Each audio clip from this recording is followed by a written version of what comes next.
اردو کے نصاب کو ہم نے 5 پیپرز کی طرز پہ تقسیم کیا ہے، جس میں ہم نے اس پرچے میں پہلے 2 اسباق، پہلی نظم اور پہلی غزل کو شامل کیا ہے۔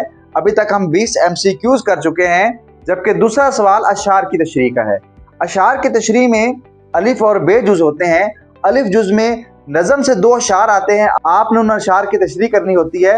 ہر شعر کے 4 نمبر ہوتے ہیں، تو کل ملا کر 8 نمبر، 1 نمبر شاعر کے نام کا اور 1 نمبر نظم کے نام کا، تو ٹوٹل 10 نمبر الف جز کے ہوتے ہیں، جبکہ بے جز کے بھی 10 نمبر ہوتے ہیں، جس میں 3 اشعار غزلیات میں سے آتے ہیں۔ آپ نے اشعار کی تشریح کرنی ہوتی ہے، ہر ایک کے 3 نمبر، کل ملا کر 9 نمبر، اور شاعر کے نام کے 1 نمبر ملا کر اس جز کے بھی 10 نمبر ہو جاتے ہیں۔ تو سب سے پہلے ہم نظم میں سے آنے والے اشعار کی تشریح کرتے ہیں۔ ہماری پہلی نظم حمد ہے، تو ہم حمد سے 5 پیپر میں آنے والے اہم اشعار کی تشریح کرتے ہیں۔ اس میں پہلا شعر ہے: ہوئی ختم اس کی حجت اس زمیں کے بسنے والوں پر، کہ پہنچایا ہے ان سب تک محمد نے کلام اس کا۔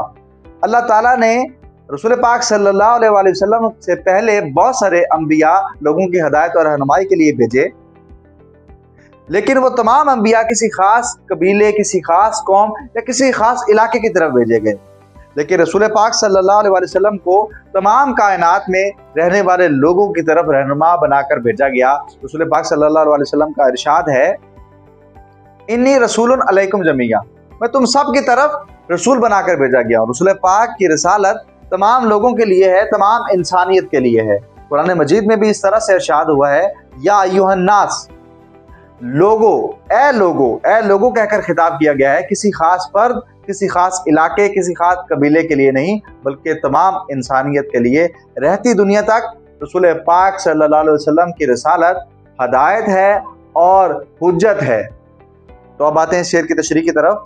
اس شعر میں شاعر کہتے ہیں کہ خالق کائنات نے زمین بنائی، اس میں انسان کو اتارا، آبادی بڑھی تو انسان کی ہدایت کے لیے اللہ نے نبی بھیجے اور ان پر صحیفے اور کتابیں نازل کی، لیکن کچھ ناشکرے انسانوں نے ہدایت کی بجائے مخالفت کا راستہ اختیار کیا۔ چنانچہ نبی آخر الزماں سے پہلے ہر طرف کفر و شرک کا دورہ تھا، لوگ کفر میں بہت آگے بڑھ چکے تھے۔ ایسے میں اللہ نے نبی آخر الزماں کو ہدایت کے لیے بھیجا۔ آپ نے 23 سال تک دعوت دین کا کام کیا، یہاں تک کہ اللہ پاک نے حجت الوداع کے روز یہ آیت نازل کی: الیوم اکملت لکم دینکم واتممت علیکم نعمتی ورضیت لکم اسلام دینا، کہ آج کے دن ہم نے دین کو مکمل کر دیا ہے، یعنی دین کو تمام انسانیت کے لیے حجت کے طور پہ منتخب کیا ہے، یعنی آج کے دن میں نے تمہارا دین تمہارے لیے مکمل کر دیا، اب کسی کے پاس انکار کی کوئی دلیل باقی نہیں رہی، حجت تمام ہوگی اور دین کی تکمیل بھی۔ ظفر علی خان کہتے ہیں کہ نبی کریم نے پوری زندگی اور آخر کار حجت الوداع کے روز اللہ کی وحدت کا پیغام بنی نوع انسان تک پہنچایا، اور قرآن کریم کی صورت میں کلام الہی سے ہمیں سرفراز فرما کر بنی نوع انسان پر حجت تمام کر دی۔ ہوئی تکمیل جن کی ذات پر ہر خیر و برکت کی، انہیں خیر البشر خیر الورا کہیے، بجا کہیے۔ بجھاتے ہی رہے پھونکوں سے کافر اس کو رہ کر، مگر نور اپنی ساعت پر رہا ہو کر تمام اس کا۔ کافر یعنی کفار و مشرکین، ساعت وقت رہا ہو کر تمام، یعنی اس نور کو تکمیل بخشی گئی، اس نور کو پھیلایا گیا، اس نور ہدایت کو روشن کیا گیا۔ اس شعر میں دین کی تبلیغ کے لیے آنے والی مشکلات کی طرف اشارہ کیا گیا ہے۔ کفار و مشرکین نے اس دین کی، اس نور ہدایت کی راہ میں بہت ساری رکاوٹیں کی۔ ان کی یہ کوشش تھی اس نور ہدایت یعنی قرآن مجید کے نزول کو مٹا دیا جائے، اس نور ہدایت کو بجھا دیا جائے، لیکن اللہ تعالیٰ نے یہ وعدہ کیا ہے کہ میں اس نور ہدایت کو روشن کروں گا۔